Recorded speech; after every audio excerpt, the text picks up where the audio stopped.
Bom dia, boa noite a todos que estão vendo isso, seja lá quando estiverem.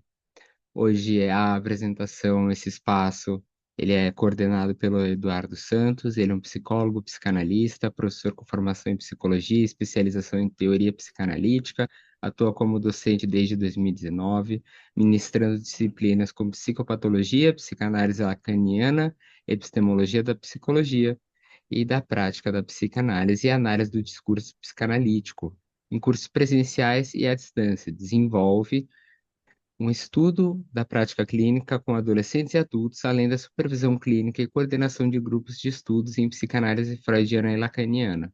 Possui uma produção acadêmica nas interfaces entre psicanálise, filosofia política e linguagem, com trabalhos sobre fake news, pós-verdade, corpo, sexualidade, cultura. E a partir da atividade dos eventos científicos nacionais, seus, seus interesses na pesquisa concentram na epistemologia da psicanálise, análise do discurso, lógica e clínica contemporânea. E é com isso que eu lhes deixo uma boa apresentação hoje. Estarei o tempo inteiro no chat para qualquer dúvida. Bom encontro a todos. Boa noite a todos e todas.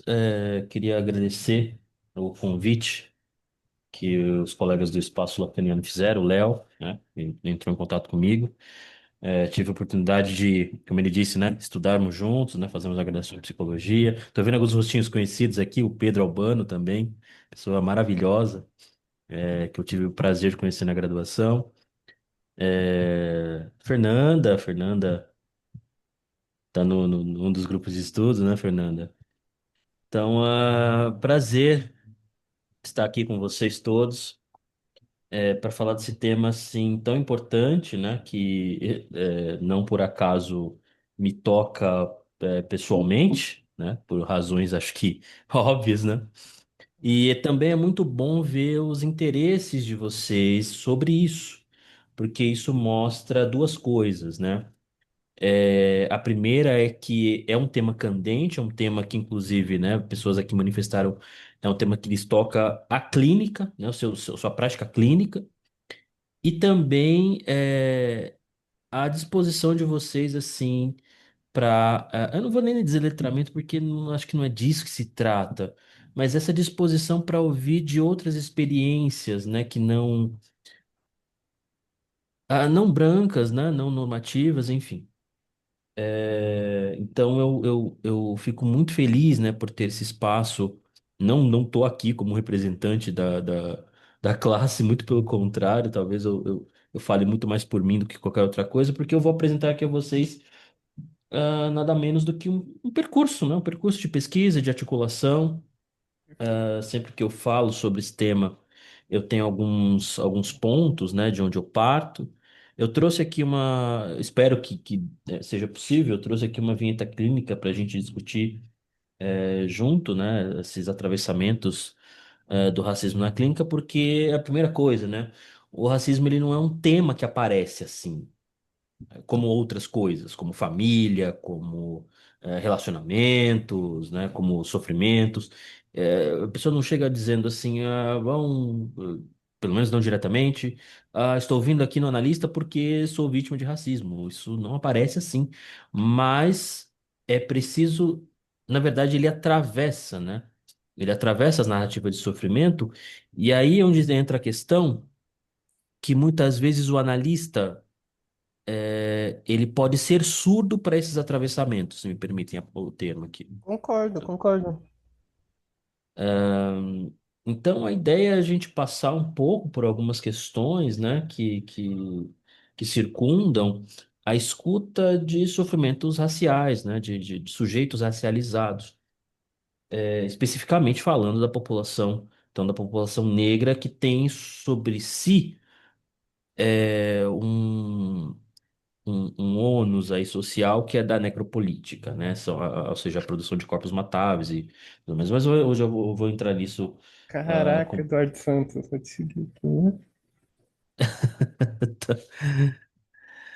É, ah, então, a ideia é a gente passar por esses atravessamentos. Eu vou partir de alguns autores aqui Eu tomei a liberdade de acrescentar, né, de acrescentar um autor que não estava originalmente no plano, né, no roteiro, porque eu estava lendo ele recentemente e eu achei que conversa muito com o tema que é o Byung-Chul Han nesse livro aqui, Psicopolítica, né? Byung-Chul Han é o autor da Sociedade do Cansaço, Topologia da Violência, né, entre outros. É um filósofo sul-coreano radicado alemão, né? Então ele escreve em alemão. E ele vem dialogando muito com essas questões contemporâneas, né? Com neoliberalismo. Acho que talvez a obra mais conhecida dele seja realmente A Sociedade do Cansaço, mas ele tem várias outras.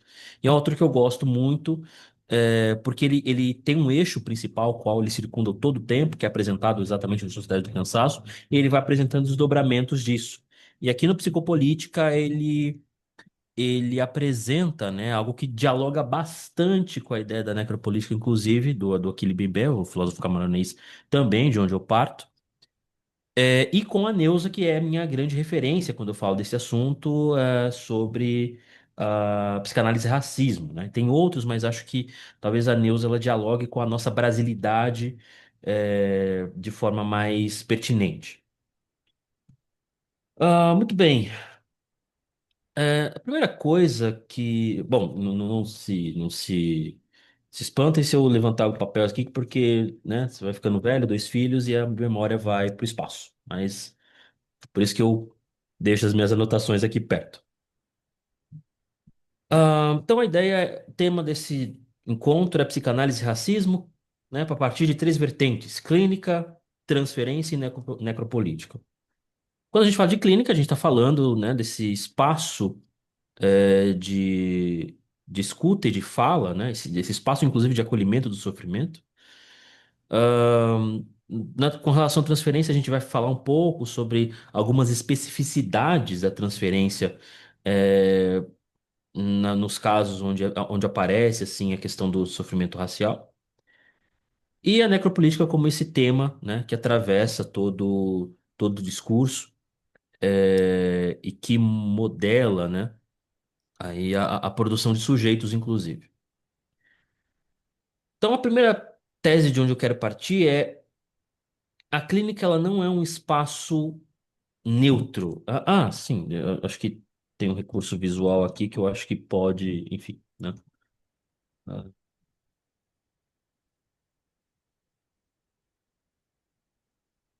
pronto. Joia. A clínica não é um espaço neutro porque ela não acontece fora da história, né? Ela não está deslocada no tempo e no espaço.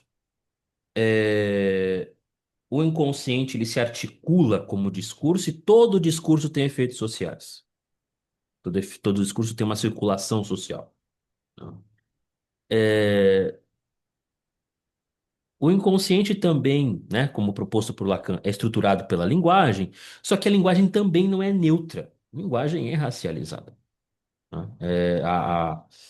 Bom, e isso não é exatamente uma tese minha. Você tem grandes autoras aí, por exemplo, Cida Bento, com o Pacto da Branquitude, a Isildinha, né? Isildinha Batista Nogueira, de onde eu tomo diretamente essa tese.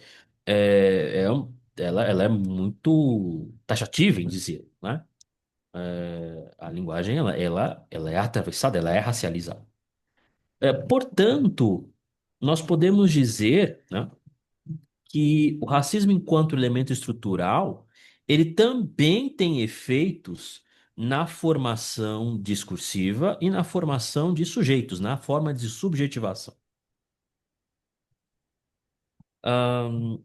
O sofrimento ou as narrativas de sofrimento também não são assim deslocadas, elas são politicamente produzidas, inclusive.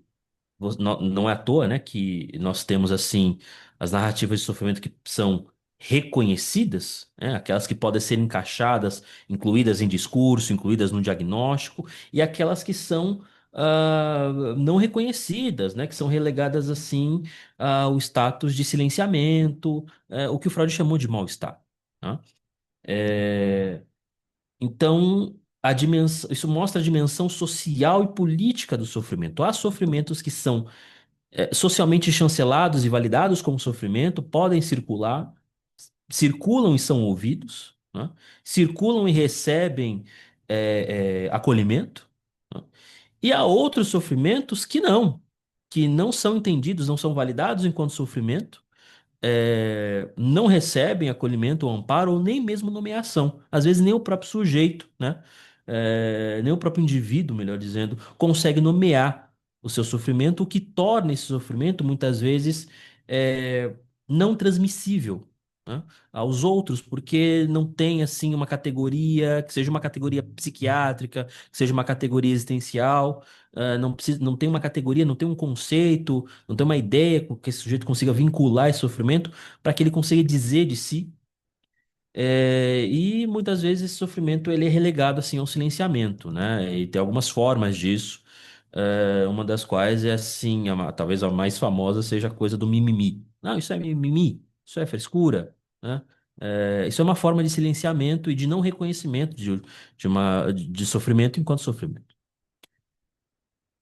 E a neutralidade, né, o famigerado mito da neutralidade, né, analítica, pode ser violento, na medida em que o analista, se ele não toma cuidado, ele pode reproduzir esses silenciamentos, né, de não, olha, mas isso acontece com todo mundo.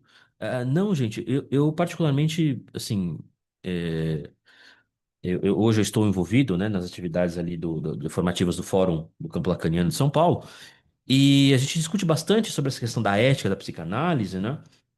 E temos entendido assim que a ética psicanalítica ela é voltada para a singularidade, não para o universal. Tá? Então, você dizer a alguém ou você tentar universalizar o sofrimento de alguém fere diretamente esta ética, né? Que não é um código ético como é o da psicologia, por exemplo, não está escrito em lugar nenhum, mas é o que orienta as ações, as intervenções e a posição do analista, né? Então, esse mito da neutralidade, né, o racismo como uma coisa que não atravessa escuta, não atravessa vivência, às vezes porque isso de fato nunca atravessou a vivência do analista não negro, né? É, mas isso não deve ser assim, não deve pressupor uma recusa na escuta e principalmente na política de reconhecimento do sofrimento, daquele sofrimento enquanto sofrimento. Tá? Então, esse é o primeiro ponto de onde a gente parte. A clínica, ela não é neutra. Uma clínica, e aí, né, me volto a Cida Bento de novo, é, uma clínica que se quer neutra é uma clínica que já escolheu um lado e não é daquele que sofre. E isso é verdade, gente, não só em relação aos sofrimentos raciais. Isso é verdade na medida em que a gente apaga sofrimentos de gênero, sofrimentos de classe, que também atravessam ah, o nosso set, a nossa clínica, dado que, mesmo que a gente fale em sujeito do inconsciente, esse sujeito, essa subjetividade, ela é socialmente constituída, não é fora do social, não é fora do laço social, né? Não é constituída assim de forma, me perdoa a expressão, não é filho de chocadeira, né? Ninguém aqui é filho de chocadeira. Você tem uma história, um eixo diacrônico que te precede, que te atravessa, né? Que atravessa o teu sofrimento naquele momento. Então, que vai incluir, que vai inserir, se articular com outros espaços, com outras pessoas, com outras vivências. Então, uma coisa que a gente precisa ter muito clara na escuta, ou que, na verdade, a escuta dos sofrimentos desta ordem, né, raciais, de gênero, de classe, etc., nos convocam a não neutralidade da clínica. Tudo bem? Tô aqui. Ed, talvez seja válido dar uma decupada do que seria uma não neutralidade. Porque em tese somos Uhum, todos neutros, né? Afinal, ninguém é racista, assim como ninguém é transfóbico. Então talvez decupar um pouco o que seja esse neutro de saída. uhum. Joia, quando eu falo de neutralidade, é essa coisa assim do. isso não me afeta ou isso não me diz respeito, então eu não tenho que me ocupar disso, né? É, isso, bom, né? Até coisas assim absurdas como assim, a psicanálise não lida com racismo. Não. Tudo bem. O racismo não se trata por via da psicanálise, efetivamente. Racismo não trata, a psicanálise não trata racismo. O que o racismo ele se dá como um elemento estrutural, a transformação também precisa ser. Então, o racismo, né, se lida com racismo com política pública, com educação, com um monte de coisa que, assim, está completamente fora da alçada da psicanálise. Mas isso não desimplica os psicanalistas, de se inteirarem, e aí sim, né, se educarem sobre isso. Porque o racismo produz sujeitos que sofrem, e sujeitos que sofrem nos interessam. Esse é o ponto. E não dá para ser neutro diante do sofrimento de ninguém. Venha de onde vier. Neutro. O meu filho menor, ele usa sabonete neutro, gente. A gente não é neutro. Nós somos atravessados pelo que os analisantes nos dizem. Pode ser que aquilo não nos toque pessoalmente.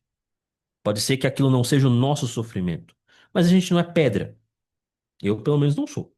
Então, assim, o que eu escuto na clínica me atravessa.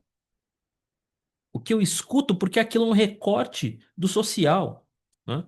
É, o que acontece ali na sessão é uma espécie de reprodução, de forma microscópica dos assuntos, dos temas que estão fora do consultório. Então eu não posso me alienar no meu consultório, ali entre os meus livros e o meu divã, e dizer, bom, isso não me diz respeito. Isso diz respeito a cada um de nós, a todos e cada um de nós, na medida em que os sofrimentos racializados, de gênero, de classe, eles são socialmente produzidos. Então, o sujeito trans que me chega, ele é um recorte, mesmo que eu não seja transfóbico, mesmo que eu. Tudo bem.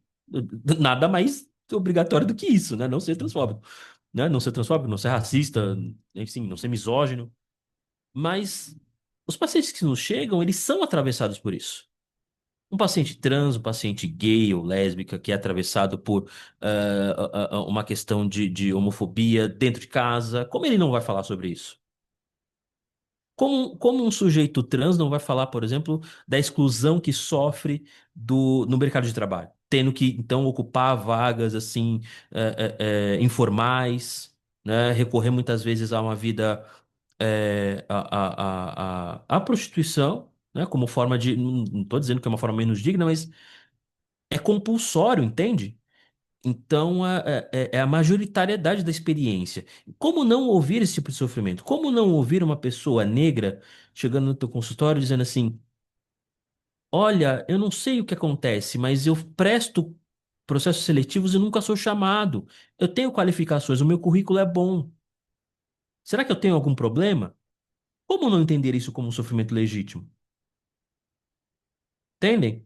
Então, quando eu digo de uma clínica não neutra, é isso.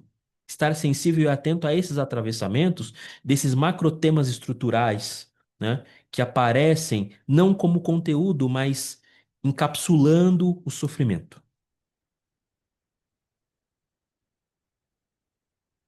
Tudo bem? Consegui responder a pergunta? Ah, bem, então uma pergunta aqui para a gente começar a pensar, né? O que que a clínica faz com o racismo quando ele aparece? Seja na descrição, né, de uma violência racial sofrida, uma violência racista. E isso, por incrível que pareça, isso é mais raro de aparecer, tá? Essa descrição direta de uma violência racial. Seja nas formas assim mais insidiosas, mais indiretas, como o exemplo que eu acabei de dar, né? A pessoa negra que tem qualificações, mas ela assim não consegue passar em processos seletivos, né?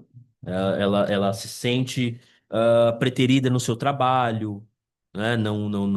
Assim, não é contemplada para cargos assim maiores de gestão. E ela vê isso acontecendo, só que ela não sabe nomear direito. Ela acha que aquilo é coisa da cabeça dela, ela acha que não está bem preparada. A primeira hipótese é sempre a culpa é minha. Eu estou fazendo alguma coisa de errado. E não vou descartar que talvez até pode ser que seja, né? O Freud já até fala disso no Luta e Melancolia, né? Quando o sujeito faz autorrecriminações, a gente não pode descartar essa hipótese que talvez ele tenha alguma coisa. Mas dado que nós estamos falando, assim, de uma estrutura social que constantemente nega a pessoa negra e preta a alçar lugares que não são o de subserviência, me parece muito pouco provável que a falta de sucesso, a falta de contemplação em como opções de trabalho seja assim exclusivamente responsabilidade do sujeito. Me parece muito pouco provável, tá? Então, quando o racismo aparece, seja na forma da descrição da violência racial explícita, vinda de uma pessoa na rua, vinda da polícia, das forças policiais, né? Que aí a gente já entra na questão da necropolítica, é, mas também quando o racismo ele estrutura o sofrimento do sujeito e o silêncio, né? Acho que aqui que eu queria assim centrar as minhas forças o racismo como produtor, como estrutura produtora de subjetividade, né? O Vladimir Safato ele diz uma coisa muito importante. O racismo ele não é só um evento. Ele não é só o ato racista. Ele não é só o ato discriminatório. Ele é produtor de subjetividade. A gente forma a subjetividade a partir do racismo. Isso é o racismo estrutural. Ele coloniza formas de pensar, formas de agir, formas de fantasiar, né? Ele determina, assim, quais os lugares, como todo discurso, Foucault já falava disso, né? Ele determina, assim, quais os lugares permitidos de circulação de discurso, quais os lugares, assim, vedados, né? Um exemplo muito, muito banal, gente, que a gente vê todos os dias acontecerem. Quando vocês veem, por exemplo, comentaristas, né, políticos em grandes jornais de circulação, quantos deles são pessoas negras? Aí você para e pensa, peraí, tá, tem um ou dois ali que você vê, o Nilson Pacheco, o, o Renato Nogueira, beleza. Só que só existem eles? Só existem eles dois, assim, de pessoas negras em universidades, estudando filosofia, estudando filosofia política. Só existem eles? E aí você passa a ver que é, é, é, onde estão, então? Onde estão? Em que lugar de fala as pessoas negras geralmente ocupam? Podem ver, né? Eu digo na grande veiculação de mídia. Ou é falando sobre música, ou é falando sobre arte, o que não é demérito nenhum, ou sobre fofoca. Especificamente quando fala de alguma coisa assim do universo, né? Do universo negro, preto e negro. Ah, aconteceu uma morte. Lembra do George Floyd, quando, né, aconteceu aquele fato horrível, né? Foi executado por um agente policial que veio aquela comoção e tudo mais. O quanto se falou disso por aqui e que toda vez que ia se falar sobre isso, chamavam pessoas negras, negras e pretas, né? Teve até um episódio com aquela Ana Paula Chongani, né? Uma influência de moda e tal, que ela disse, né? Uma postagem, ela disse, olha, eu não quero ser chamada para falar no programa toda vez que morrer, só quando morrer um preto. Eu trabalho com outras coisas. Eu quero falar sobre o meu negócio, eu quero falar sobre o que eu faço. Então, essa fala dela aponta para essa coisa, esse jogo de marcação de lugares sociais. Onde o seu discurso pode circular e onde ele não pode. Ahn,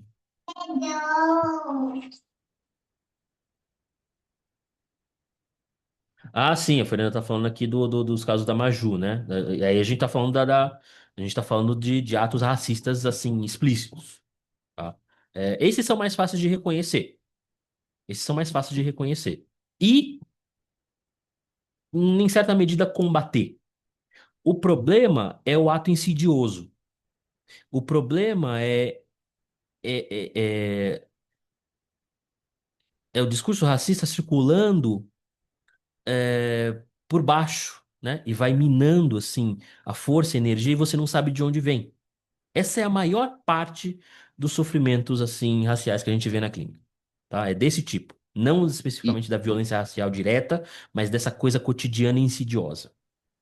e Eduardo, Diga. enquanto clínica, a questão muito limiar de ajudar ou não o outro a dar nome a isso.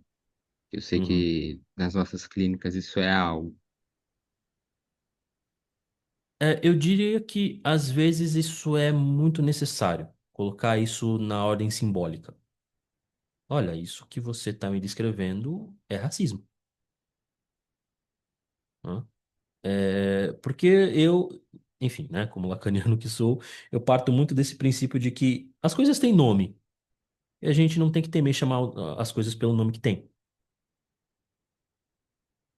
Então, acho que muitas vezes, sim, isso é necessário oferecer, né? Por que não? Oferecer significantes onde o sujeito não. A gente faz isso cotidianamente, né? Clínica das psicoses, ou, enfim, clínica com as crianças. Por que não quando o sofrimento, assim, acontece e o sujeito não está conseguindo, assim, dar nome àquilo, né? Porque aquilo que a gente dá nome, gente, a gente consegue categorizar. Se a gente consegue categorizar, a gente consegue minimamente simbolizar, né? Deixar aquilo fora do real invasivo, né? É, não que fique menos ameaçador, não que fique mais fácil de lidar, não. Mas eu sei o que é, eu sei de onde vem. E se eu sei o que é e se eu sei de onde vem, talvez eu possa, inclusive, levantar resistências, talvez eu possa lutar contra isso. Isso é muito melhor do que eu estar tomando porrada e não saber nem de onde vem. Então, acho sim que muitas vezes o analista, nesses casos especificamente, né, da violência racial mais insidiosa, o analista ele pode atuar como uma espécie de uma função de nomeação. É possível.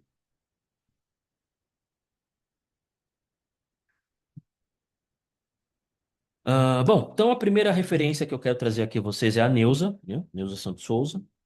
Ela escreveu um dos livros que é referência no assunto, que é o Tornar-se Negro, né? E, assim, ecoando um pouco a famosa frase da Simone de Beauvoir, né? Não se nasce mulher, torna-se mulher. E a Neuza, ela vai por esse um caminho um pouco parecido, né? Não se nasce negro, torna-se negro, né? Então a negritude, assim, ela também ecoa as ideias do Fanon, né? Do Frantz Fanon. Que o Fanon também, pro Fanon também a gente, assim, a negritude ela é produzida no encontro com o sujeito branco, ele diz, né?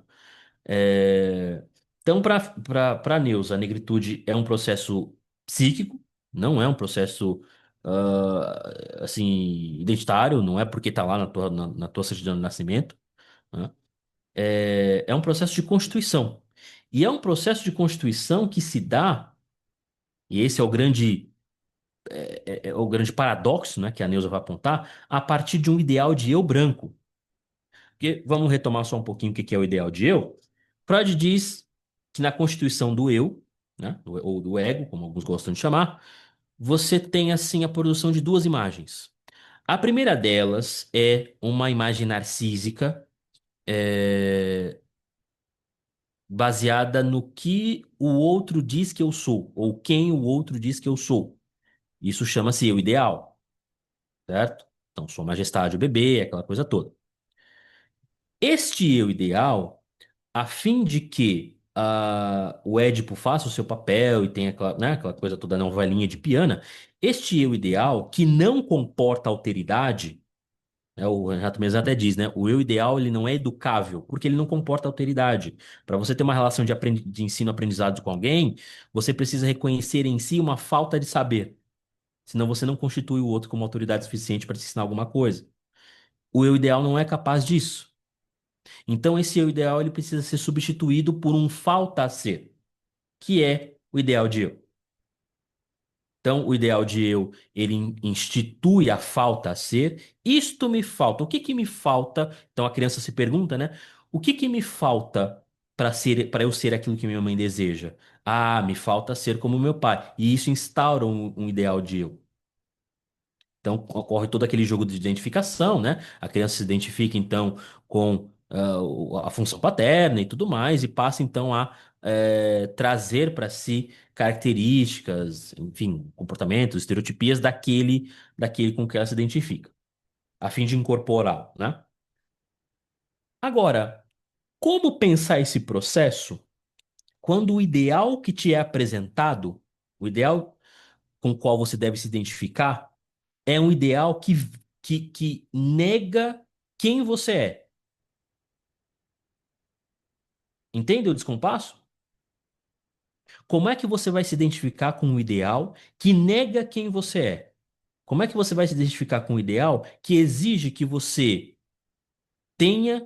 mulher, né, menina negra, tenha que alisar o seu cabelo todos os dias?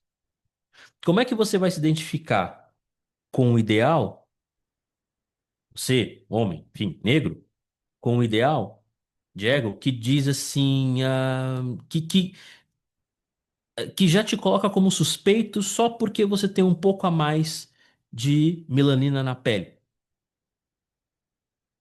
Ou seja, você não é passável, você não é transitável em todos os lugares. Vai ter lugares onde você vai entrar, e as pessoas vão olhar com desconfiança. Vai ter lugares que você vai entrar. A própria Neuza fala de uma experiência que ela sofreu, né, em Paris, quando ela entrava em lojas e assim, os seguranças eles começavam a se mover, né? Ela ouvia um código dizerem um código, né? Nos corredores e tal. E quando ela apresentou isso para o seu analista lhe recomendou ir a um psiquiatra porque ela estava persecutória. Vocês entendem o que eu estou chamando aqui de.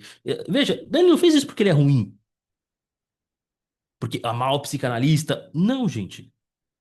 Ele não conseguiu reconhecer o atravessamento de um ato racista. Tá ouvindo vozes.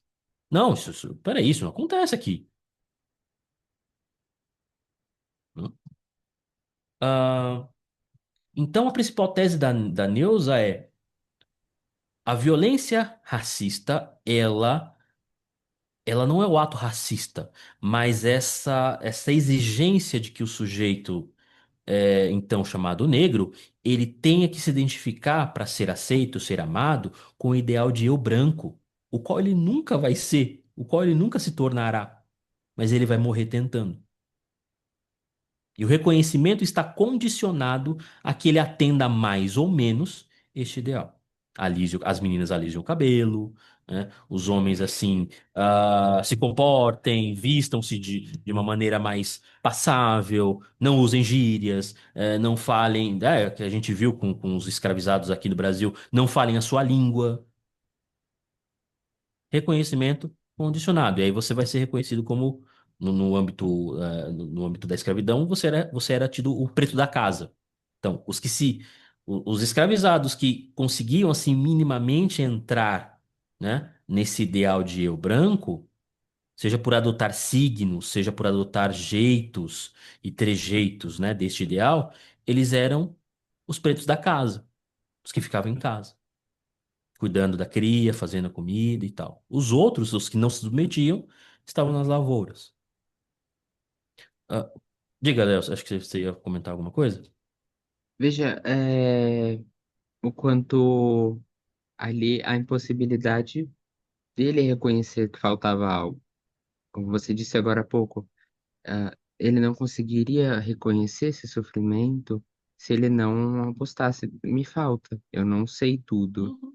Mas como a minha posição aqui também é de provocação, vou fazer a meiuca de quem diria, tá, mas Eduardo, o que que você está falando? Isso foi há tanto tempo atrás?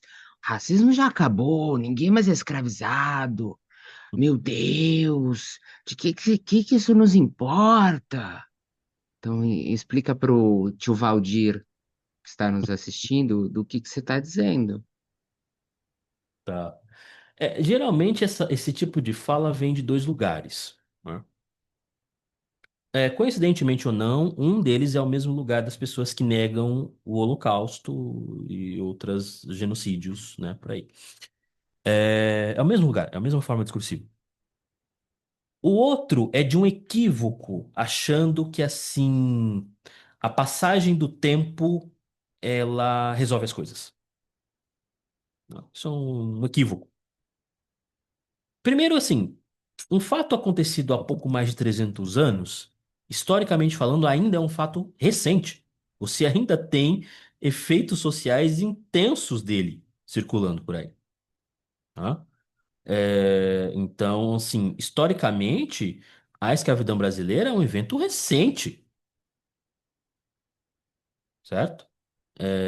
E, principalmente, o que foi feito, né, com a população negra escravizada, então liberta, né, forçosamente liberta, porque não houve uma emancipação gradual, não, tacou todo mundo na rua e assim, se vira, né? Não houve distribuição de terra. Nesse sentido, os movimentos emancipatórios estadunidenses, eles tiveram ainda assim uma espécie de reforma agrária, né, uma reforma agrária que a gente nunca conseguiu fazer aqui, né?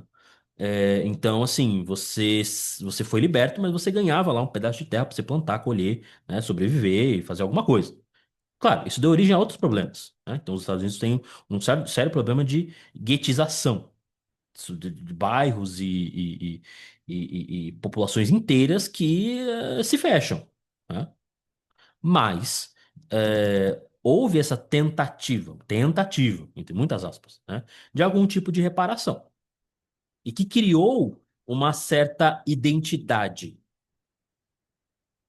Então, o movimento social negro, né, afro-americano, afro-estadunidense, melhor dizendo, ele é muito mais coeso e se entende muito melhor como unidade do que aqui, por exemplo, devido a essa diluição e de um projeto genocida que foi o colorismo, que foi a tentativa de apagamento de todo um povo, não pela morte matada, né? Mas pela miscigenação, um incentivo à miscigenação. Isso torna, então, a experiência do racismo, da escravidão brasileira, uma das mais violentas já vistas. Nas Américas, o Brasil foi acho que foi, se não foi o último, foi o segundo, acho que foi o último. O Brasil foi o último país a abolir a escravidão, né? O Brasil, pra vocês terem uma ideia, o Haiti aboliu a escravidão primeiro que o Brasil. Os haitianos conseguiram expulsar os franceses, foi uma coisa, né? Teve uma coisa de queimar tudo, foi interessante a história. Mas tem um ponto, que aí entra também nessa coisa já passou há tanto tempo, que é a questão da memória. A gente não preserva a memória da escravidão. Por que que ninguém esquece do Holocausto? Porque tem um museu. Porque os campos de concentração ainda estão lá. Porque os sapatos das crianças ainda estão lá. As câmaras de gás ainda existem. Aqui, a gente mal mal consegue preservar o cais do Valongo, que foi assim o maior, né, porto, o maior cais de tráfico negreiro que o Brasil já teve. Então, a falta de memória cria essa ideia de que já passou, não tem mais, né? E isso nos impede de fazer essa, essa recordação que pode levar a uma elaboração. Não tem memória, não tem o que lembrar. Freud fala, né? Repetir, recordar, elaborar. Mas como é que você vai recordar sem memória? Então tem todo um trabalho assim de tentativa de recuperação dessa memória, para que a gente lide. Vamos pegar um. Tá bom, se o problema é, né, eventos passou há muito tempo, a gente não consegue preservar a memória da ditadura. A gente não conseguiu lidar com os efeitos da memória da ditadura. A gente só conseguiu instaurar uma comissão da verdade mais de 30 anos depois. Isso tem efeitos. Hã? Quando a maioria dos torturadores já tinham morrido ou estavam muito velhos para foram sem falar que eles foram assim, né, indulto, né, tomaram, enfim, né? Mas isso mostra a nossa incapacidade de lidarmos com a memória do trauma. Isso para nós, né, o vocabulário psicanalítico é muito importante. A gente exclui, a gente destrói, a gente finge que não existe. Isso é mais violento do que o reconhecimento.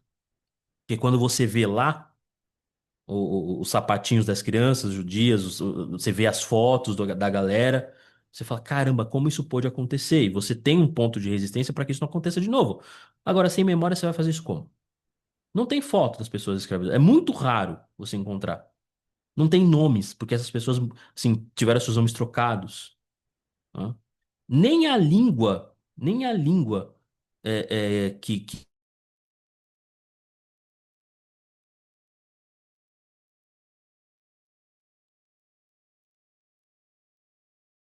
que sobreviveu.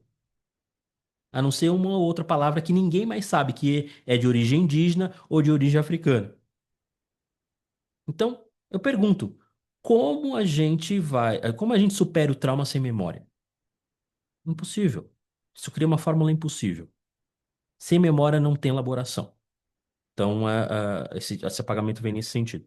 Diga. Em- Lembrando também da religião, né, de matriz africana, que as pessoas tiveram que negar as suas religiões também, né? Sim, sim. Então, essa coisa da negação de quem você é, né?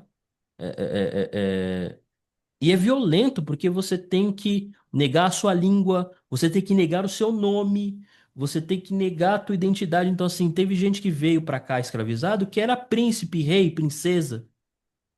De onde veio? Onde fica isso? Onde vai parar isso? Assim como, gente, a gente vê os relatos, né, dos judeus, assim. Tinha judeus que, assim, eram banqueiros, eram grandes empresários, foram reduzidos a nada nos campos de concentração. A mesma coisa aconteceu aqui com a população negra. Teve pessoas que veio do reino da Omé, veio de Gana, que eram pessoas riquíssimas. Tiveram tudo despojado de si, inclusive seu nome. E a gente, né, a gente que entende um pouco de Lacan, a gente vê que o nome é um significante que é capaz de representar o sujeito para outro sujeito. Se você me tira isso daí, quem eu sou?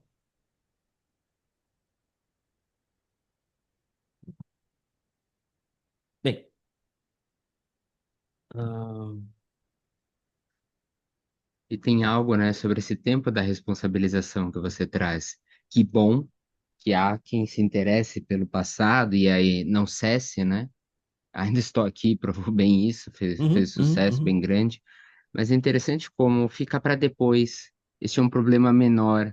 É algo que não interessa tanto ao que seja a lei dos homens, né? uhum, Que tem a ver com uhum. reconhecimento mesmo. Você vai justamente reconhecer a violência, criminalizá-la, puni-la, mas só num depois, se vier, né? É interessante Sim. isso. Você falou a gente não tem mais escravidão, né? Uma das coisas que falam. Mas vamos lá. Quantas notícias a gente não viu de pessoas que foram resgatadas de situações de trabalho análogos à escravidão? É só porque não tem chicote, que não tem chicote, não tem feitor, não tem casa branca, que o escravidão não existe mais? E aqui eu abro um parênteses, tá, gente? Para mim é o mesmo problema, o mesmo tipo de problema que a gente tem em dar a certas coisas que acontecem por aí o nome de genocídio. Simplesmente porque não tem ninguém dizendo assim, vamos matar esses malditos. O genocídio hoje ele é burocrático, é pela burocracia. Você não chama de genocídio, mas a prática é genocida. A gente vê isso em Gaza, a gente vê isso na população indígena, né, amazônica, a gente vê isso com os nossos jovens pretos, negros e favelados. É um genocídio em curso. Então precisa atualizar a definição. Que a definição de genocídio que a gente tem é de 1949. Ainda é a mesma coisa? Ainda é a mesma coisa? Me parece que não. Então, É a mesma coisa com relação à escravidão. Escravidão parece, sim, ter sido um termo que foi esvaziado, né, do seu significado original, mas não deixa de existir como prática, dado que você tem uma figura jurídica chamada trabalho análogo à escravidão. Ó, mas não é escravidão. Porque não tem chicote, porque não tem feitor. Só por isso? Me parece que, né, isso é pouco. Ela é da família, né? Não, não nos É esqueçamos. exato. O da família, né? Da família, pois é. É da família, mas assim, tá lá no testamento? Vai participar da divisão de bens? Se não, não vem com essa. Então a recusa a certos significantes faz parte faz parte dessa coisa do letramento. Não é, isso é uma relação de trabalho, não tem nada de família. Não sei se vocês viram um caso, ficou muito, voltou agora, né? Quando um cantor famoso aí, sertanejo, não vou dizer o nome qual porque está sendo gravado, mas é um cantor sertanejo aí, assim, simplesmente pegou um garoto, né, para morar na casa. Um garoto que tinha família, um garoto que tinha pai e mãe, pegou, porque ele tava lá. E ele foi trabalhar em casa. Com que direito? Entende um absurdo? Assim, é tão absurdo quanto parece. Com que direito? Ah, ele tava lá, tadinho, né? Tava lá, magrinho, não sei o quê. Fiquei com dó e levei pra casa. Com que direito? Mas aí também é interessante, né? Porque a gente vai chegar naquela ideia da absolvição dos pecados. Vamos então pagar os pecados, se a gente pode dizer assim, pecados que não são nem exatamente claros ao sujeito, mas a culpa está paga. E se pode pegar um corpo que vai ser salvo, imagina o resto que pode fazer com esse corpo, né? Porque é um corpo de livre acesso. Então, vale tudo pelo bem desse pequeno, Uhum. inclusive os maiores horrores. Uhum. Pois é. É por isso que o Lacan fala na televisão, né? Não é o mal, mas é o bem que nutre a culpa. E isso é completamente contraintuitivo, a gente pensa, né? Mas na tentativa de fazer o bem, a gente acaba fazendo os maiores horrores. Foi pensando, foi pensando no bem do povo alemão que se produziu o Holocausto.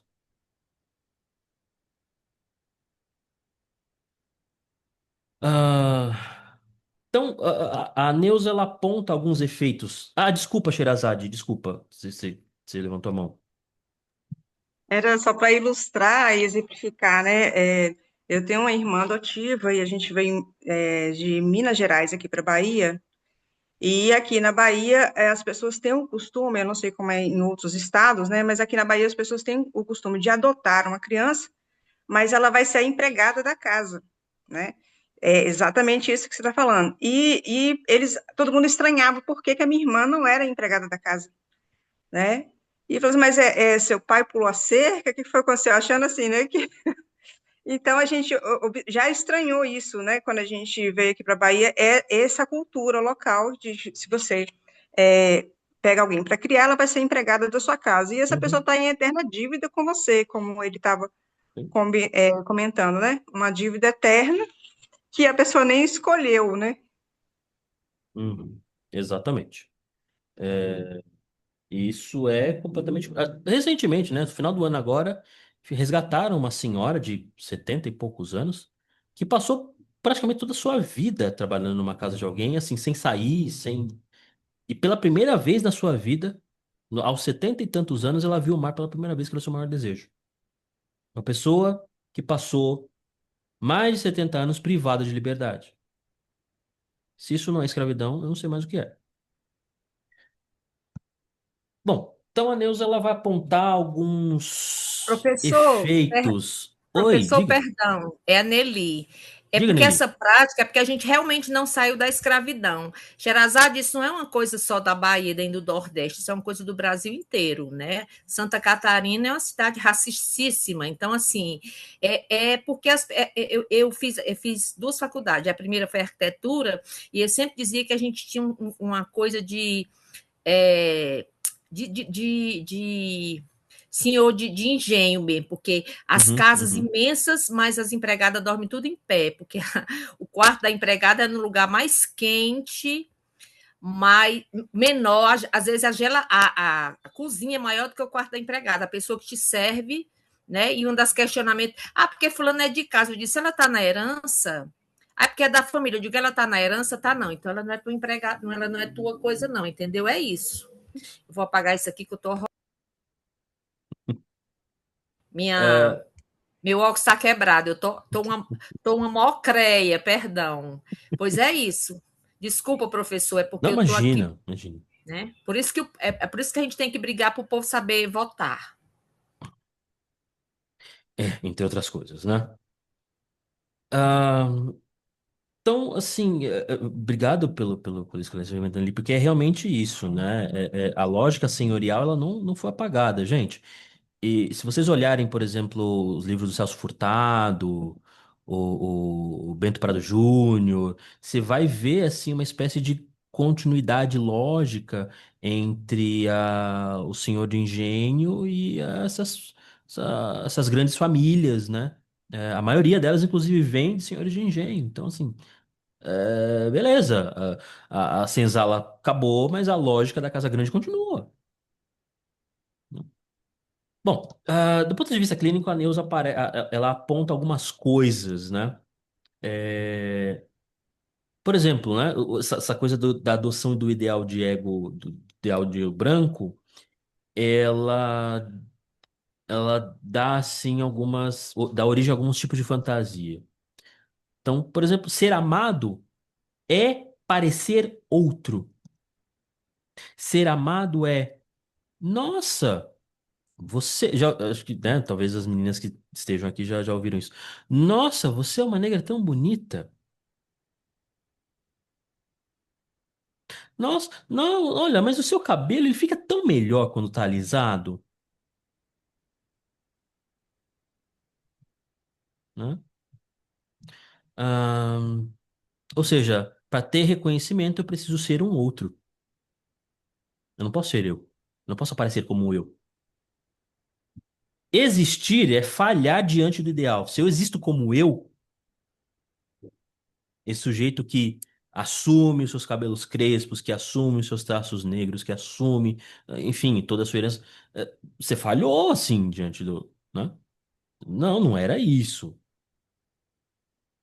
Isso provoca o que a Neuza chama de ferida narcísica estrutural. O que não é baixa autoestima, é um dano, ela chama de dano, é um dano produzido, é um dano estrutural. Isso é um outro ponto. Às vezes a gente confunde a mulher negra que ali quer alisar os cabelos, que quer, não sei o que, se periquitar, adotar um jeito de falar branco, a gente confunde isso com baixa autoestima. A gente psicologiza a coisa. Não, não é baixa autoestima, gente. Não é simplesmente baixa autoestima. Isso é um dano narcísico, isso é uma ferida narcísica.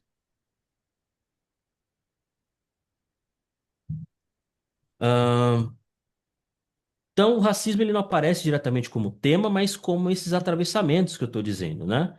Autodesvalorização recorrente, eu não sou bom nada que faço, né?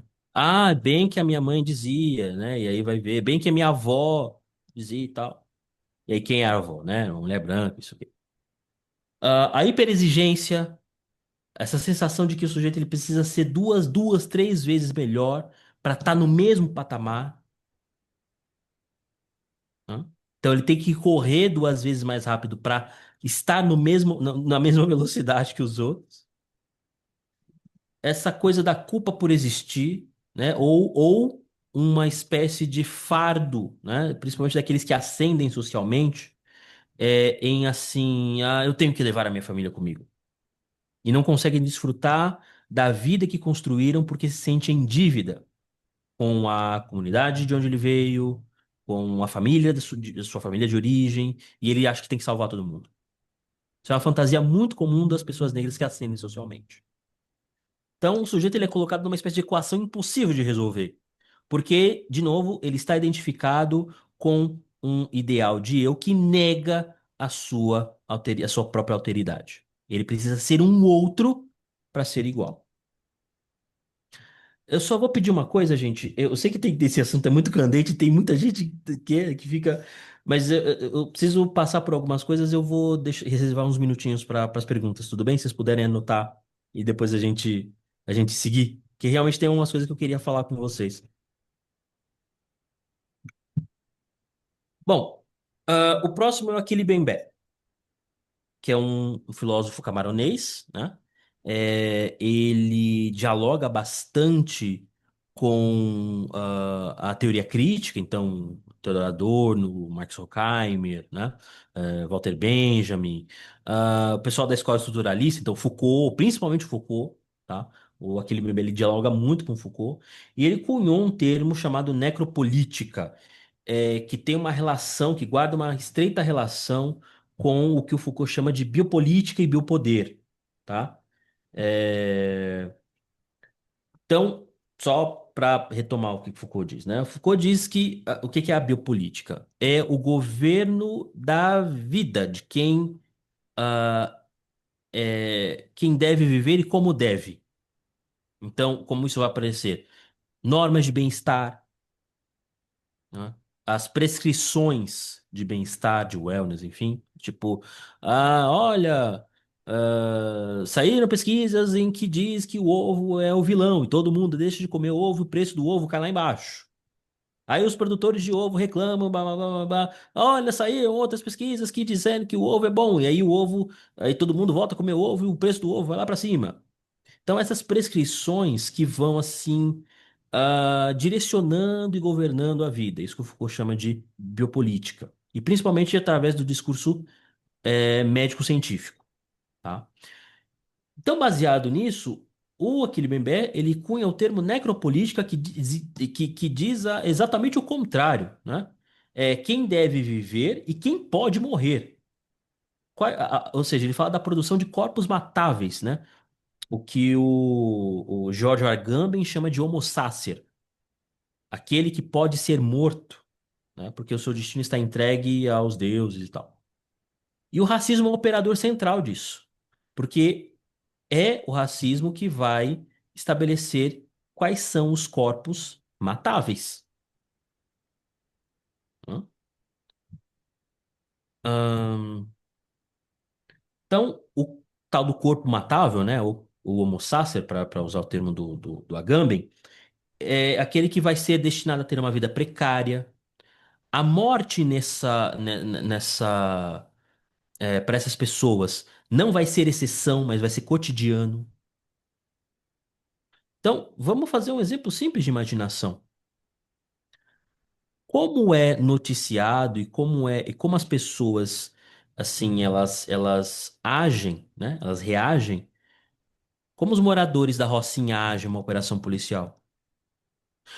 Versus como os moradores de Alphaville, aqui em São Paulo, que é um bairro, né, de classe alta, ou de, sei lá, Balneário Camboriú, pensou no sul, né? Se tem alguém do sul aqui, não sei. Veja aí o bairro de elite que vocês têm aí nessa cidade de vocês.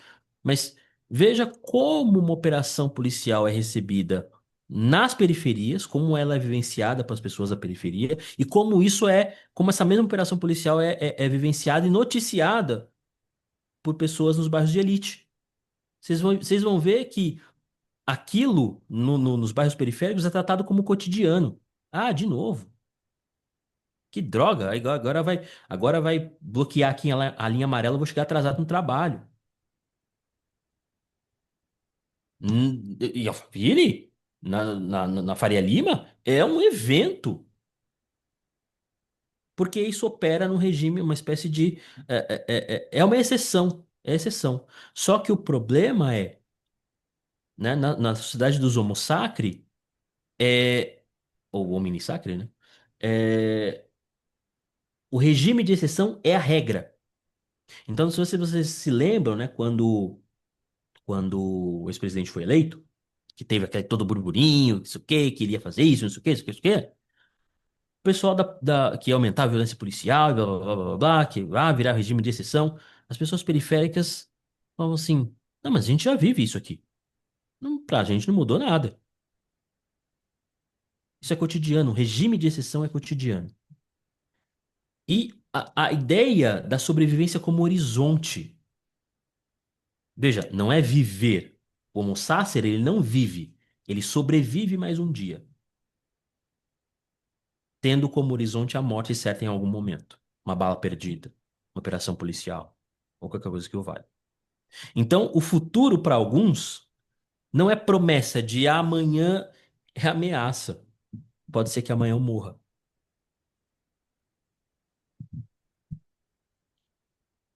Então, como a necropolítica ela atravessa a clínica, né?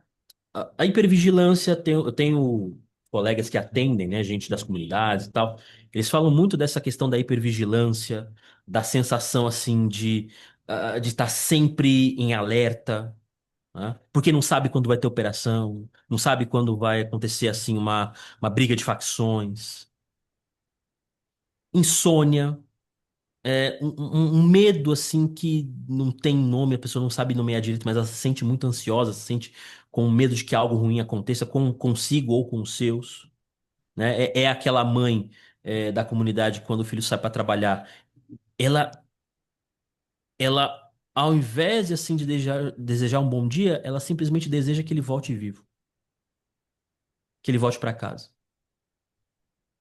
E isso acarreta num corpo que está em estado de alerta permanente, estresse permanente, ansiedade permanente. Tá? E a novidade da coisa aqui é o Byung-Chul Han com seu conceito de psicopolítica, que dialoga diretamente com o conceito de necropolítica do Achille Mbembe. Então, o Byung-Chul Han ele vai assim dizer que a psicopolítica ela opera num regime de autoexploração. Hã? Autoexploração, gozo do desempenho. Então, assim, quem faz mais faz melhor, né? O excesso de positividade, não, vamos lá, você consegue, você está esgotado, aí você toma mais um, olha, não, tem um negócio aqui para você, né? Quem trabalha com design, coisa já sabe como funciona isso, né? Você está esgotado, está cansado do projeto, mas tem que entregar o projeto dia tal, e aí assim, toma um rebite, toma isso aqui e tal. Essa coisa de tem que ser produtivo no tempo que você teria para descansar, para fazer nada. Você se sente culpado porque você não está tendo um tempo produtivo, você não está aprendendo nada, você não está aprimorando o idioma, você não está pegando uma informação nova, você não está produzindo um texto no Instagram, no LinkedIn, sei lá o quê. Você não está fazendo networking. Então isso gera uma culpa por descanso, por descansar. Porque o descanso é tido como um tempo não produtivo, um tempo ocioso. Portanto, deve ser evitado. Gente, até as experiências assim infelizes da vida da gente, elas são cooptadas pela psicopolítica e vira texto motivacional no LinkedIn. Já viram isso? A pessoa passa por uma baita desgraça na vida e tira uma lição positiva, uma lição ética daquilo.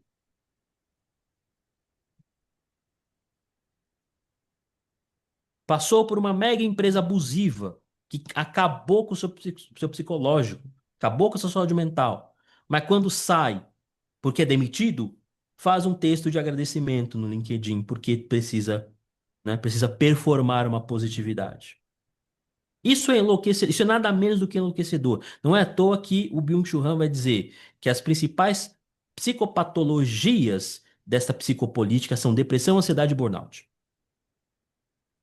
Ele já fala isso desde a Sociedade do Cansaço. E como nós temos visto o aumento exponencial dessas patologias ou de patologias associadas com esses sintomas. Então, a psicopolítica, ela encarna aquele mandato de gozo lacaniano lá no Seminário 20, né? Porque ela transforma o você deve para você pode. Seminário 20, o Lacan fala assim: ninguém goza se não for pelo superego. É o superego que diz, goza. E esse é o mandato da psicopolítica. Goza, faça, trabalhe enquanto eles dormem. Então, você tem uma romantização, uma exaltação da, é, do cansaço, não é esse o nome, da exaustão, da exaustão. Porque se você está exausto é porque você é um bom trabalhador. Então, uma comparativo, né, entre a necropolítica e a psicopolítica. Se na necropolítica nós temos uma morte explícita, na psicopolítica nós temos assim um esgotamento silencioso. Enquanto a necropolítica ela faz a gestão da vida, consequente da morte, a psicopolítica faz gestão do esgotamento, da exaustão, né? É, enquanto a necropolítica produz corpos matáveis, a psicopolítica produz corpos esgotados e fracassados. Gente que se sente completamente fracassada aos 30 por não ter 1 milhão na conta ainda, por não ter comprado um apartamento, por não ter um carro, por não ter feito uma viagem. Porque todo mundo abaixo dos o Forbes under 30, né? Forbes ah, isso produz esgotamento e fracasso. Então, o racismo participando da psicopolítica, porque também participa da psicopolítica, ele decide quem vai ser governado pela morte, ou seja, a necropolítica, e quem vai ser governado pelo desempenho, que é a psicopolítica. E nisso entra justamente uma imensa zona de não lugar, que são as pessoas assim, os mestiços, né? As pessoas pardas, as pessoas que são negras, porque nem todo negro é preto, tá? Isso é uma distinção importante. Tem a pessoa preta, quando a gente fala de pessoa preta, a gente fala da pessoa retinta, o preto retinto. Os negros, eles são as pessoas que são, assim, que têm, né, descendências de pessoas pretas, mas não são necessariamente pessoas pretas. Então, pessoas pardas, ou afrobege, né? Pessoas, por exemplo, como eu. Eu não sou um homem preto, eu sou um homem negro. Entende? A minha avó, a mãe do meu pai, é uma mulher preta. Os traços bem pronunciados, bem africanizados, né? Como ela casou com uma pessoa branca, né? Ela se relacionou com uma pessoa branca. A prole que veio com menos melanina na pele, nesse sentido. Isso dá origem a um imenso vão de não lugar, porque é, é, é, alguém falou aqui da questão do colorismo e tal. Vem daí, porque isso cria assim um vão de pessoas que não necessariamente se identificam como pessoas pretas, mas também não são pessoas brancas, mas que assim conseguem circular mais ou menos, né? Então isso cria uma zona híbrida. São esses sujeitos pretos, negros, que têm algum tipo de ascensão social. Eles são marcados por hiperdesempenho, eles sentem que têm que desempenhar muito mais do que os outros para ter o seu trabalho minimamente reconhecido. Uma autovigilância constante de não poder, assim, não poder falhar, não poder errar. Ah, é bolsista na universidade, não pode tirar nota a menos que não sei o quê, porque senão perde, né? É, e aí isso mostra assim essa racialização do burnout, né? Essas pessoas se esgotam rapidamente, né? É, e você tem o colapso subjetivo, né? São pessoas que se esgotam e vão apresentar assim níveis altos de colapso subjetivo por conta do hiperdesempenho, da autovigilância, né? Porque eles têm que performar para manter assim minimamente um lugar de privilégio, porque a vida dele, ele sabe que a vida dele seria muito pior se ele fosse preto. Mas pelo fato de às vezes ele ter assim a pele clara, os cabelos mais às vezes encaracolados, né? Então, ele já circula em muito mais lugares do que a sua mãe, o seu pai, o seu avô, sua tia, que são pessoas pretas. Ou seja, ele se torna uma pessoa passável. E isso lhe imputa um imenso risco e um imenso, assim, um sentimento de culpa constante, porque ele então é erigido, assim, ao status de salvação da família. É o filho que vai dar certo? É aquele que, assim, em detrimento dos irmãos, a família aposta todo o dinheiro nele, porque ele é mais passável do que. Isso se dá inconscientemente, tá, gente? Ele é mais passável do que os outros, ele circula mais porque ele tem a pele mais clara. Então, assim, ele pode alcançar outros lugares. Que os irmãos talvez não poderão, porque são pessoas mais escuras. Ele terá mais oportunidade de trabalho do que os seus próprios irmãos.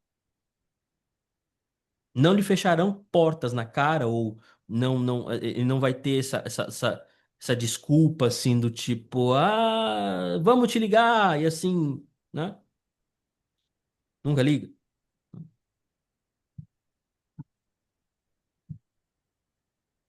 Bom, enfim, né? E a questão da transferência. Nós temos aqui como características desse tipo de questão na clínica os testes de reconhecimento. Então, do tipo assim, você vai. E aí, você. Isso aqui é coisa da minha cabeça? Eu tô ficando doido? Né? Um medo de ser mal interpretado, de dizer a coisa errada, né? Ou de soar para o analista como coitadinho, coisa assim. Né? Tentar performar para o analista assim, uma coisa de fortaleza, que é simplesmente performática. Tá? É uma tentativa de fazer a análise dar certo, tipo, olha, eu tô falando direito, é isso mesmo, é assim mesmo, né? Ou a, ou a descrença, né? Ou de subjetivação. Você não entende, você não sabe como é. E assim, não consegue evoluir além disso. Com relação. E aqui entra o papel assim dos analistas não negros. Gente, a pior coisa que vocês podem fazer é se comportar como o branco culpado. Não façam isso. Não façam isso. Não é disso que esse tipo de paciente precisa. Se ele diz para você, você não entende, você assume o não saber. Você assume o não saber. De fato, eu não sei. Mas não é por isso que você não possa me explicar. Como é? Eu não sei, mas eu quero saber. Me fala. O nosso não saber não pode ser pretexto para que a gente cruze os braços. Eu diria mais, o não saber é condição essencial e primária para que a gente chegue a saber de alguma coisa. Então, assim, apropriem-se do não saber de vocês, mas façam alguma coisa com ele. Não sei? Não sei, realmente não sei. Explica então, me fala. Porque, e é aqui a gente entra no último ponto, enfim, né? Eu tô terminando aqui porque eu acho que talvez já tenha passado o horário. É, a existência das clínicas, né, assim, especializadas, né? Então, coletivos que se especializam em atender pessoas negras, pessoas trans, pessoas LGBTQIA+, LGBTQIAPN+, etc. A existência desses espaços, é, ela é importante, ela é fundamental, né? Elas são espaços de escuta muito potentes, mas elas revelam uma coisa. O, a falha que temos no programa de formação de analistas. Porque se eu tenho que ter um espaço de escuta especializado, isso significa que nas formações isso não acontece. A transmissão desse conhecimento, desse saber, ele não acontece. Então, o ideal, para mim, isso é uma opinião muito pessoal, para mim, é que esses espaços eles se sustentem enquanto necessários. Eles nunca podem ser o fim em si mesmos, porque senão não há transformação estrutural alguma. Então a gente tem sim que falar cada vez mais desse assunto, a gente tem que introduzir sim esses assuntos dentro do programa de formação de analistas. A gente tem que ter coletivo, a gente tem que ter roda de conversa, mas entendendo que isso é formativo. Isso é para formar analistas não racistas. A gente precisa pensar na formação de analistas não racistas, que não reproduzam violência estrutural. Então, a existência desses espaços é importante e fundamental, porque realmente, muitas vezes, o sujeito ele não consegue transpor a sua resistência de ser escutado por um sujeito não negro. Faz parte. Por isso que tem esses espaços. Mas isso não deve ser desculpa para que os analistas não negros não se impliquem com a questão. Enfim. Gente, eu tinha muita coisa para dizer ainda, mas acho que já vamos deixar para próxima.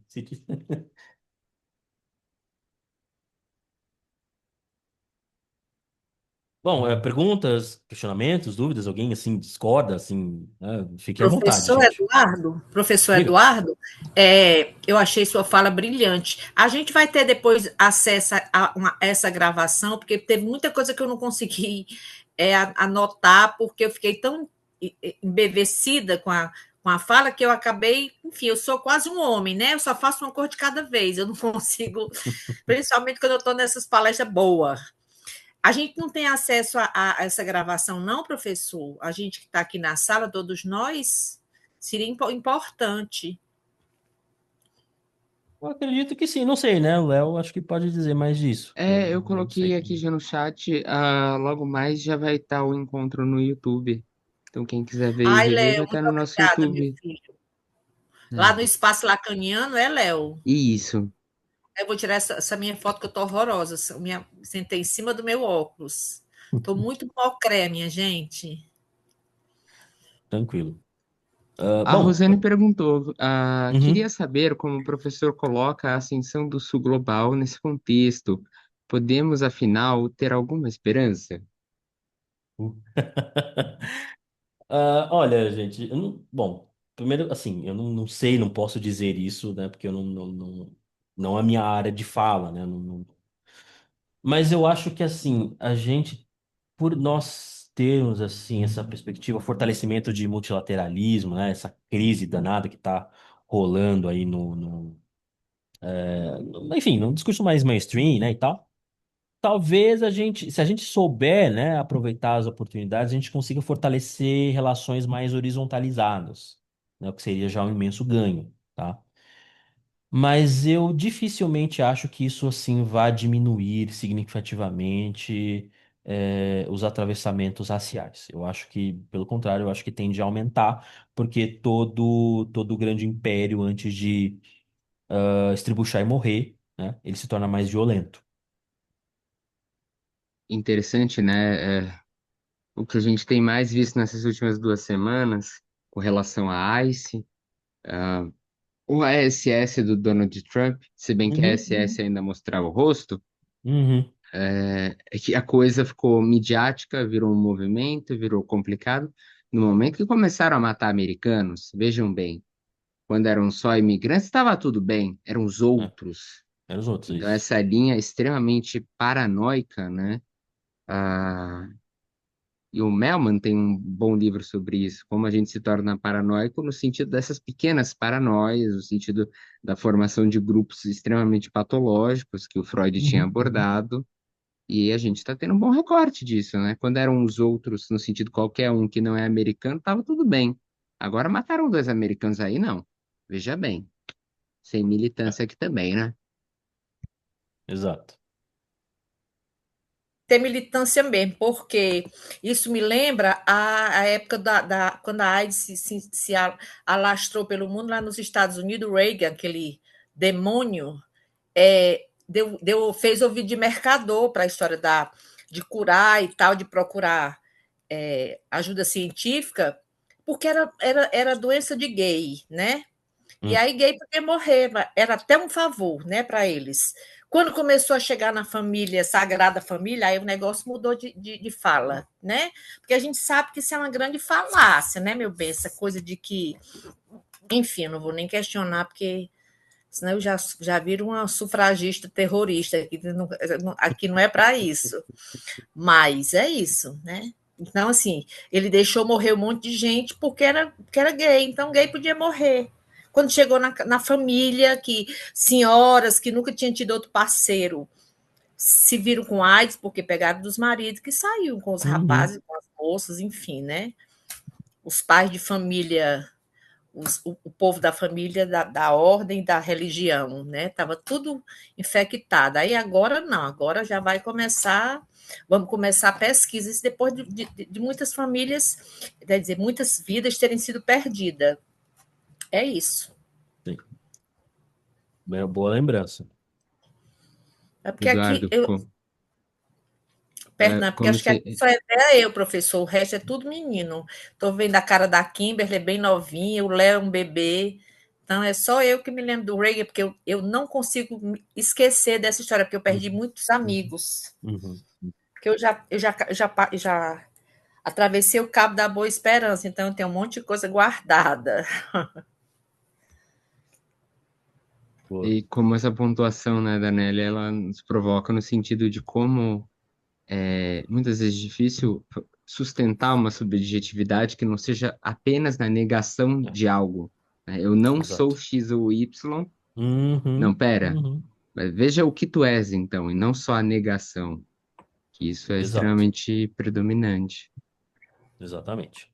Tem uma A Dayana. pergunta aqui, isso, a da Ah, Dayana. A tá. pergunta, abre aspas, pergunta é difícil para mim, queria entender como é para o negro em ascensão, o conflito de desejar gozar nos espaços predominantemente brancos e a cobrança e autocobrança para que ele se fixe em locais de pertencimento.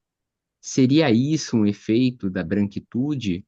Ou o conflito também é um produto do racismo? Afinal, brancos têm passe livre para todos os espaços, sem questionamento. Fecha aspas.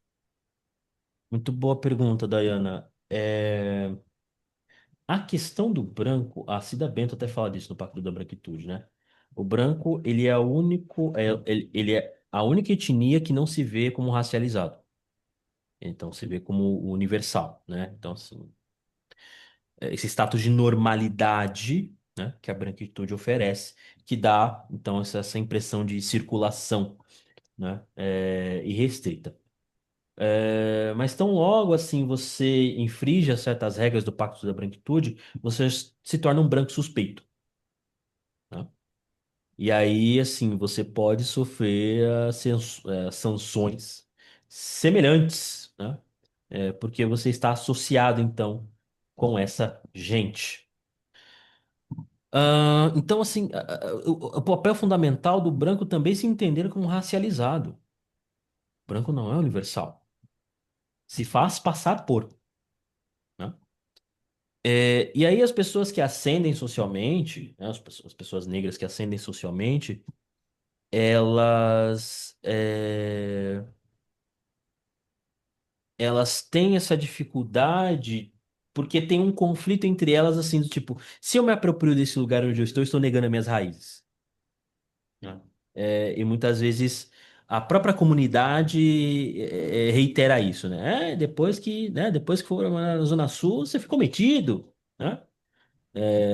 E isso culpabiliza o sujeito. Então, eu tenho pacientes que, assim, tem um paciente que ele não conseguiu, assim, frequentar a piscina do condomínio dele, que foi comprado com muito custo, muito sacrifício, muito trabalho, um lugar que ele sempre quis morar, né? Classe média, bairro de classe média, mas ele demorou 2 anos para conseguir descer na piscina do prédio e aproveitar no final de semana. Que ele sentia mal, se sentia culpado, porque assim, a minha mãe não vai estar, a minha mãe não vai poder estar aqui. Os meus irmãos nunca vão poder estar aqui. Então, sim, isso é um efeito da branquitude e também assim de conflito. Isso causa um conflito, isso causa um intenso conflito. Porque fica essa coisa, né, de eu devo a eles, porque os meus pais, eles assim apostaram tudo em mim, né? Porque se não fosse isso, eu não estaria onde estou, e tudo bem, né? Isso faz parte. Agora, que isso implique numa dívida e que você tem então que trabalhar o resto da vida para tentar pagar, saldar essa dívida, isso é enlouquecedor, isso é neurotizante pra caramba, né? É, E o Pacto da Branquitude se aproveita disso, né? Porque então imputa regras mais rígidas, né? Assim, metas mais altas, justamente para essa galera. Porque para eles manterem, né, o privilégio que conquistaram, eles vão ter que provar legitimidade. Você tem que provar que você merece estar aqui, porque você não, isso não é direito adquirido, né? Então você tem que provar que você está aqui.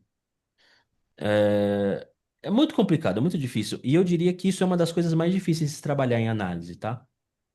Isso é uma das coisas mais difíceis de trabalhar em análise com essa população. Essa desidentificação do lugar do dever. Porque se a gente não desidentifica, eles não podem fazer outra coisa que para mim é uma saída muito mais interessante, que é a apropriação justamente do lugar onde se está para fazer outra coisa. Porque é muito comum que sujeitos que ascendam socialmente, que quando eles se apropriam do lugar, eles reproduzam a violência sofrida lá atrás. Não por maldade, mas por lógica. Por ter essa coisa assim, é isso que eu preciso fazer aqui, então, para provar que sou digno de estar aqui, que sou legítimo de estar aqui. E reproduz a mesma violência sofrida. O que é mais interessante é quando eu me aproprio desse lugar e eu subverto o espaço. Então, ao invés que é a coisa do o Nego Bispo fala, né, do empoderamento pelo consumo. Então, assim, eu preciso fazer um serviço na minha casa. Se eu conheço um ótimo pedreiro negro, eu contrato esse cara. Eu preciso, assim, de uma secretária. Tem uma empresa, cara, eu conheço uma ótima secretária, uma mulher negra da favela, eu contrato essa pessoa.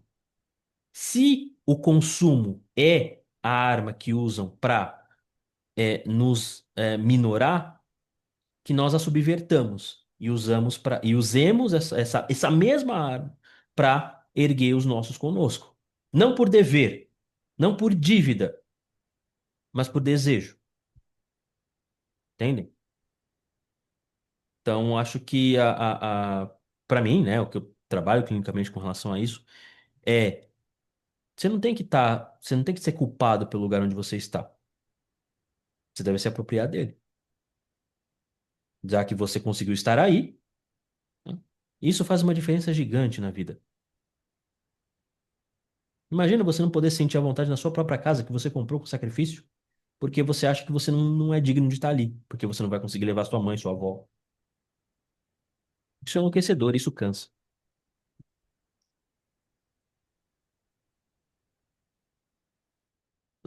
O que mais? Diga, Fragali, acho que você estava com a mão levantada faz um tempo. Eu te dou a palavra, Daniela.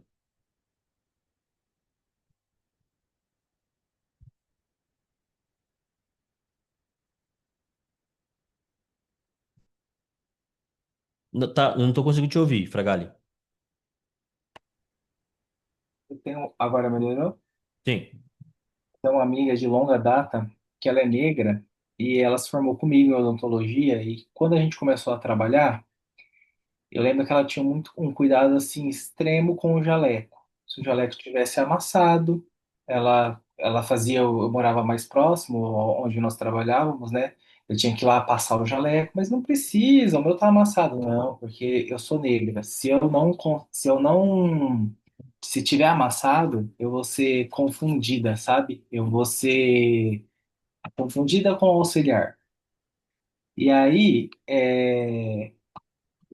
ela foi crescendo, ela, né, foi conquistando as coisas, o consultório dela, ela comprou um quiosque na praia, e aí, de vez em quando, eu vou lá trabalhar com ela e tudo. Ah, vamos pra praia? Não. Outro dia eu fui, peguei um sol, o paciente virou e falou, ô, doutora, tá um pouquinho mais pretinha, né? Então, assim, ela tem todo esse cuidado, até na questão mesmo da linguagem. Então, ela usa ela usa uma mostra todo o conhecimento dela técnico, porque ela fala, se eu entrar e falar com o paciente normal, mostrar que eu não sei, ele acha que eu sou auxiliar. Eu tenho que chegar e eu tenho que falar da patologia, da bactéria, eu tenho que me mostrar, eu tenho que estudar. E isso ela sempre coloca, né, essa questão, só que algo me chama muita atenção. Ela fala que ela não gosta de negro. Ela fala, eu não gosto. E às vezes eu pergunto para ela porque ela fala, não, eu não gosto, eu não me interesso, eu tinha medo dos meus filhos terem o nariz largo, eu não gosto. Ela não sei se é esse lugar que ela não pode se apropriar Uhum, ou uhum, questão da preferência, mas sempre foi assim. Eu conheço ela há 10 anos, há 10 anos uhum, ela, uhum, eu não tomo sol, Luiz, eu não tomo porque eu não quero ser preta, eu não quero ficar mais preta. uhum, uhum. Olha, tem um quadro, eu não vou lembrar o nome do pintor, mas o quadro chama-se A Rendição de Can. Quadro bem Hum, famoso, né? você mostrou em uma aula. Mostra uma avó bem negra, bem preta, né? Avó bem, com os traços bem africanos. A filha um pouco mais clara, que se casou com um homem branco e o filho nasceu branco e a avó está dando graças, né? Esse quadro é muito simbólico para mim, porque representa exatamente isso que você está falando, Fragali. Eu não quero, eu não desejo um preto, não porque assim, é sujo, não, mas porque eu não quero que se repita com os meus filhos a mesma violência que eu sofri. Isso é doloroso. Eu não quero que eles sofram o que eu sofro cotidianamente. Eu não quero que eles estejam sujeitos às mesmas violências, às mesmas agressões, aos mesmos xingamentos, à mesma humilhação. Essa é a lógica. O rechaço é o rechaço de partes de si mesmo. Entende como é violento isso aqui? É o Uhum. rechaço de si, é o rechaço de partes do próprio eu. O que me soa, não é a mesma coisa, mas me soa muito com o que o Freud descreve na melancolia. A parte do eu que se perde, né? Que não pode ser integrada, que não volta. Então, ela não consegue libidinizar um outro sujeito preto, porque ela não consegue se ver como um sujeito de libidinizado de desejo. Quando o filho dela nasceu, ela falou que ficava fazendo assim no narizinho dele. Ela falou assim, que ela tinha o costume de apertar Uhum, pro uhum. nariz Para ficar não fininho, crescer. para não crescer. Bom, gente. Enfim, bom, Léo, a última com a Dayana ou a gente encerra? Você que manda. A Dai, o Lucas, acho que escreveu alguma coisa aqui e aí encerra. Dai? Boa noite, Eduardo. Boa noite. É, era mais complementando o que ele já explicou brilhantemente, né, sobre pertencimento e poder gozar desses espaços que o negro conquista, né, com o seu trabalho. Foi uma fala mesmo, uma experiência própria. Fui passar férias na Ilha Grande, aqui em no Rio de Janeiro, né, e me deparei com um lugar assim tomado por gringos, né, pessoas brancas, inclusive os donos da pousada, e me senti diferente ali naquele lugar, mas ao mesmo tempo eu senti um prazer de estar ocupando um lugar, né, com o meu corpo negro ali num lugar de maioria branca, né? E aí que entra esse. E fui muito julgado, porque eu fui comentar esse desconforto de estar num lugar que é brasileiro, né? Que é do Rio de Janeiro, que deveria ter acesso assim às Uhum, pessoas uhum. em geral, e fui comentar com colegas a respeito disso, mas não no sentido de que eu não deveria estar ali, mas por que que mais de mim não está ali, né? Mais de pessoas como eu não está ali? E aí falaram, mas por que que você estava ali? Você devia ter ido visitar uma comunidade quilombola, você deveria ter ido para um lugar ribeirinho, né? Uma comunidade ribeirinha. E eu senti uma coisa ruim aquilo ali. Aí eu falei, você está me mandando para o quilombo? Aí por isso que eu joguei essa coisa. Será que eu estou Uhum. tentando me embranquecer ou será que talvez eu estaria tentando empretecer aquele espaço? E aí fica uma reflexão também pensar de que a gente teve o Super Bowl agora, né, falando que essa manifestação, nós somos daqui não sairemos, né? Somos desse lugar. Então, será que a gente tem que estar realmente com esse olhar no retrovisor, né, para agarrar mesmo nas raízes afro, para estar nesse lugar de minoria mesmo, ou se a gente deve avançar no sentido de não esquecer dos nossos, que estão ainda tentando atingir patamares maiores, né, através da educação e tudo mais, mas também ter o direito de avançar mais. Então, só um complemento mesmo, e se o Eduardo quiser falar mais alguma coisa a respeito disso, Eduardo, obrigada. Obrigado a você por compartilhar a tua experiência, Dayana. E Eu. é, Diga. antes de complementar, já vou colocar o do Lucas, então. Tá, tá, Abre tá. aspas. Professora, a escola foca tanto no negro como escravizado e apaga gênios como Machado de Assis, que acaba criando um buraco na identidade da gente. como esse vazio afeta a autoestima e a confiança de quem chega no consultório. De que forma o racismo que mata a nossa história necropolítica e atrapalha o tratamento e as relações entre paciente e psicólogo. Fecha aspas. Tá. Obrigado, Lucas, pela tua pergunta, muito importante. Acho que eu vou. As duas tocam num ponto central. É, O Fanon, ele diz uma coisa que eu sempre me choco quando eu leio e me estremeço, porque assim, é muito verdade. Ele fala assim: aquele que adora o negro é tão doente quanto aquele que o detesta. Pele negra, as máscaras brancas.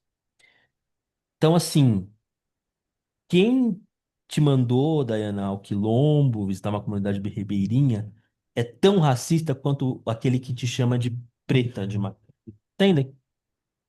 Isso é um ato racista igualmente violento. Por quê? Isso diz o seguinte: ó, você só pode circular nestes lugares. Dentro do teu próprio país,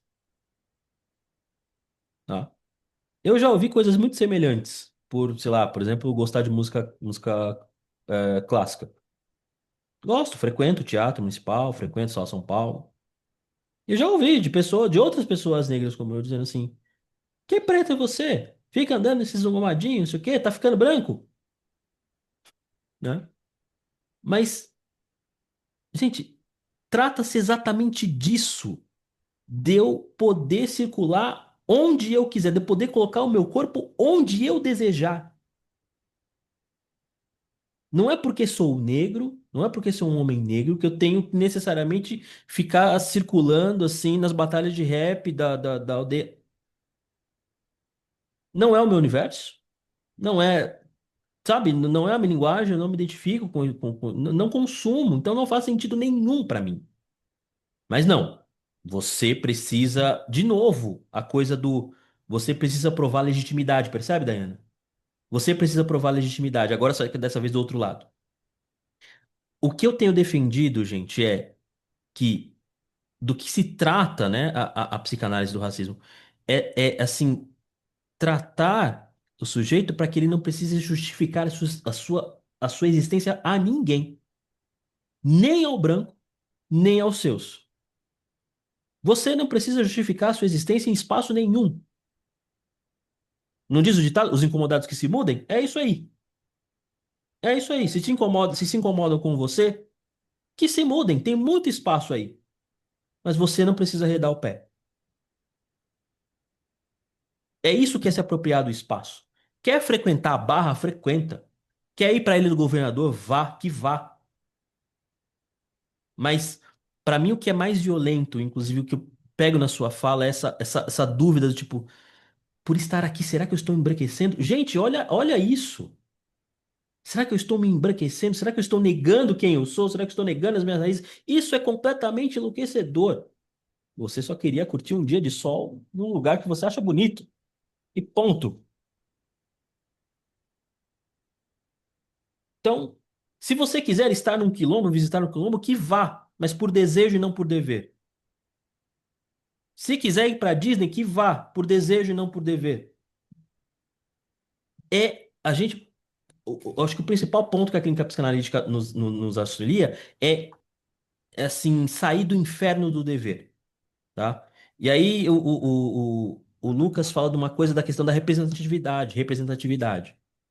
Gente, isso não é pouca coisa. Eu me lembro de um vídeo que eu assisti quando a Maju Coutinho, ela assumiu, né, o Jornal Nacional e tal, a âncora do Jornal Nacional, e tinha, não sei se vocês vão se lembrar da Mini Maju. Lembra da menininha, uma menininha negra que se identificava com ela e usava o cabelo igualzinho, não sei o quê? Ela apontava para a televisão e falava: Olha, mamãe, o cabelo dela é igual ao meu. E ela pôde reconhecer ali um ideal de beleza. Olha, meu cabelo é bonito como o dela.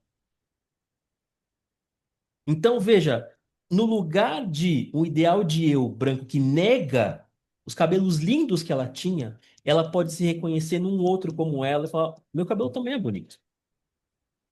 Isso é potente, gente. Isso é potente. Isso liberta.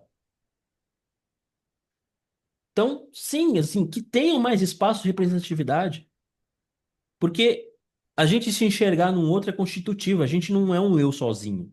A gente não é um bloco do eu sozinho. Quem lê o Estado de Espelho sabe muito bem como funciona isso. A gente precisa do outro para se constituir como eu. E se eu encontro pessoas que são parecidas comigo, ou que dividem a mesma experiência, com quem eu consigo falar e dizer, olha, que eu encontre um autor, um escritor, assim, puxa vida, esse cara também era negro, olha só como ele escreve. Caramba, que legal, né? Eu me lembro assim, do impacto que teve sobre mim quando um dos meus autores favoritos da infância, o escritor dos Três Mosqueteiros, né, Alexandre Dumas, quando eu descobri que ele era negro, que ele era um homem negro, o impacto que aquilo teve sobre mim, fala, caramba, olha só, isso aqui, esse livro que eu adoro, que assim me fazia rir horrores, que rivaliza com qualquer assim grande nome da literatura europeia, esse cara é negro. Puxa vida. Então, assim, os negros não precisam escrever só sobre racismo, só sobre. Claro, você tem escritas, assim, fantásticas sobre isso. Carolina Maria de Jesus que o diga, né? Que é um livro, assim, de rebentar você inteiro. Mas não é só sobre isso que a gente pode escrever. A gente pode escrever sobre história, a gente pode escrever sobre filosofia, a gente pode escrever sobre política, a gente pode escrever até blog de fofoca se quiser, mas desde que queira, não porque é obrigado. Não porque esse é o único lugar que você consegue se vislumbrar fazendo. E é isso que uma clínica psicanalítica, é contra isso que uma clínica psicanalítica deve lutar em torno de qualquer sujeito. Que você esteja onde você quer estar. E não porque, assim, o discurso te obriga. Não porque você não tem outra coisa no horizonte. É isso. E é com Grande isso fala, que professor. encerramos hoje. Eu Encerra não, que eu ainda queria, conversava mais 3 horas com esse professor. Deixa a gente eu aqui, Léo. queria, Daiana, deixa eu só falar uma coisa, Leozinha, rapidinho. Eu faço aqui, como nordestina, como uma boa nordestina, a gente usa uma expressão que já faz ouvido de mercador. Tem coisas que a gente tem que fazer ouvido de mercador para não morrer ou não matar, para a gente não perder o freio civilizatório. E é isso, é tipo assim, a gente trabalhar na vida da gente o vilipêndio, porque a gente não pode se deixar vilipendiar, deixar o outro zombar da nossa história. Sabe, se tiver que ficar, você sozinha fique. Olha, eu sempre digo, eu saí na contramão, inclusive com os meus irmãos, porque eu tenho 2 irmãos brancos, porque exatamente essa miscigenação. E aí eu sempre escutei, ai, você é tão mais morena do que o seu irmão. Eu digo, mas meu pai é negão, então alguém tinha que parecer com ele, eu fui a privilegiada. É isso, mas eu tinha uma mãe que trabalhou o tempo todo isso comigo, no sentido de não me deixar me sentir menor. Então, isso é um exercício como beber água, ou comer, ou fazer exercício. E ainda tem a coisa do sotaque, porque é nordestina. Ai, vocês falam tão engraçado. Eu disse, não, meu amor, engraçado é a conta bancária da gente quando está bem cheia. Então, isso não é engraçado, isso é racismo velado. Então, é do começo, cortar pela raiz, não deixar crescer a primeira folhinha. É duro.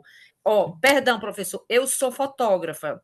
E eu faço uma pesquisa muito grande com o trabalho do Manuel Quirino, que é um baiano maravilhoso, e que a academia nunca o reconheceu como da academia, porque ele era preto, então assim, negro, então e o trabalho dele é incrível, porque ele fez um trabalho com a escravidão, com fotografando e muito parecido com, enfim, mas ele nunca foi reconhecido pela academia porque era negro. Isso é uma loucura, isso é uma loucura. Então a gente tem que passar, né, com os nossos cavalos por cima, sim, fazer barulho, sim, incomodar muito, é isso.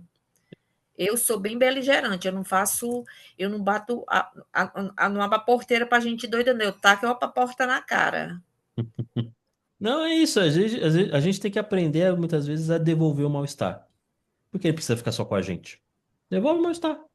Exatamente. Gente, Muito obrigado pela paciência de me escutar até aqui, né? Não se desculpe, não, Espero. professor, que eu escutava mais 2 horas, porque o Léo não deixa. Léo, obrigada, viu, meu filho?